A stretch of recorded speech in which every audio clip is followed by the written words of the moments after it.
Le maire d'arrondissement est le premier interlocuteur pour un habitant, pour un Parisien. C'est la personne qu'ils savent pouvoir croiser dans leur rue, c'est la personne qu'ils savent pouvoir aller voir et interpeller dans leur mairie d'arrondissement. Alors ils nous interrogent sur tous les sujets, y compris sur des compétences qui sont celles de l'État. Et à nous de porter leurs questions et d'essayer de leur trouver des réponses. En pratique, surtout, particulièrement, des équipements dits publics de proximité. C'est par exemple toutes nos crèches, toutes nos écoles maternelles élémentaires, un peu de nos collèges publics, nos jardins, nos conservatoires, nos gymnases, nos petites rues. Tout ça, ce sont des équipements ou de l'espace public qui, effectivement, est géré en proximité par les maires d'arrondissement qui gèrent donc le budget à la fois d'investissement sur ces équipements publics de proximité, mais aussi le budget de fonctionnement.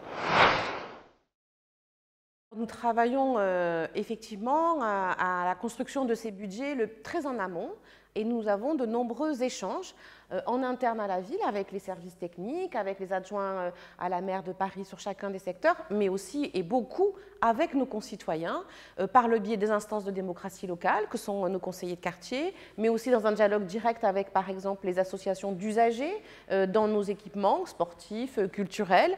Les budgets alloués aux arrondissements sont calculés âprement chaque année. D'abord en fonction de l'enveloppe générale sur Paris et puis en fonction de critères objectifs, comme par exemple la population. Sur la partie animation locale, ce qui va nous permettre d'animer notre arrondissement, informer nos concitoyens, soutenir un festival culturel, nous avons une partie de cette dotation qui est proportionnelle au nombre d'habitants. Ensuite, nous avons des calculs savants en fonction, par exemple, du nombre de places en crèche. Nous avons un budget de fonctionnement pour nos places en crèche. En fonction du mètre carré de chaussée, de trottoir, nous avons un budget pour les entretenir. C'est pour ça que moi, par exemple, dans le 12e arrondissement, je gère également le bois de Vincennes. Et donc, à ce titre, j'ai un budget d'entretien de l'espace public, des espaces verts, qui tient compte de cette énorme surface que constitue le bois de Vincennes.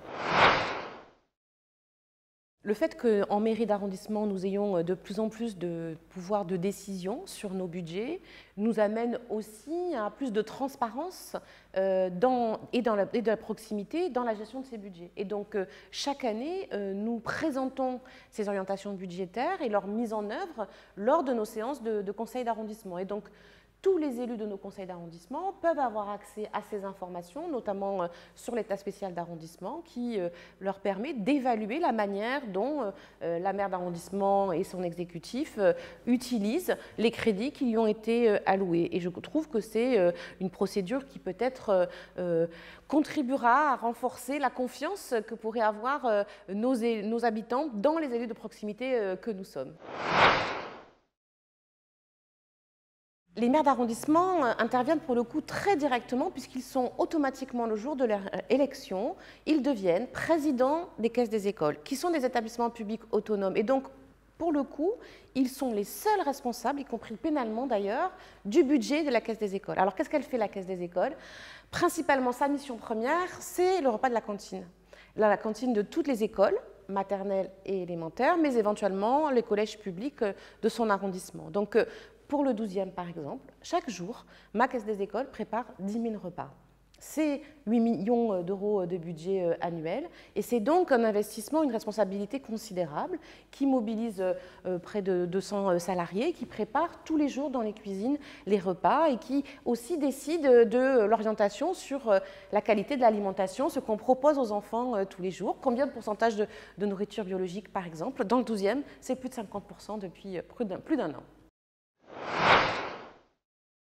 Nous avons de plus en plus de responsabilités, nous, maires d'arrondissement, par exemple dans l'attribution de places en crèche, dans l'attribution des dérogations, l'attribution d'autorisation d'occupation de l'espace public, l'autorisation de terrasse, la délivrance des permis de construire. Toutes ces décisions-là que nous prenons, et l'attribution des logements sociaux, bien évidemment, nous avons mis en place un certain nombre de mesures qui permettent la transparence dans la prise de décision. Et donc, l'attribution de crédits, par exemple, pour soutenir une animation culturelle, se fait désormais dans le 12e arrondissement par une commission qui examine 3 fois par an toutes les demandes qui nous sont faites et tous les élus, y compris d'opposition, participent à l'attribution de subventions ou de soutien financier à un acteur culturel. Cette transparence-là, elle est possible parce que nous avons décentralisé la prise de décision et je pense que c'est important là aussi d'associer tous les élus et parfois même les habitants directement, les acteurs intermédiaires, les associations à cette prise de décision et que le maire d'arrondissement ne décide plus tout seul sur un coin de bureau. Ça serait plus facile à court terme, beaucoup plus rapide mais beaucoup plus dangereux pour la représentation démocratique.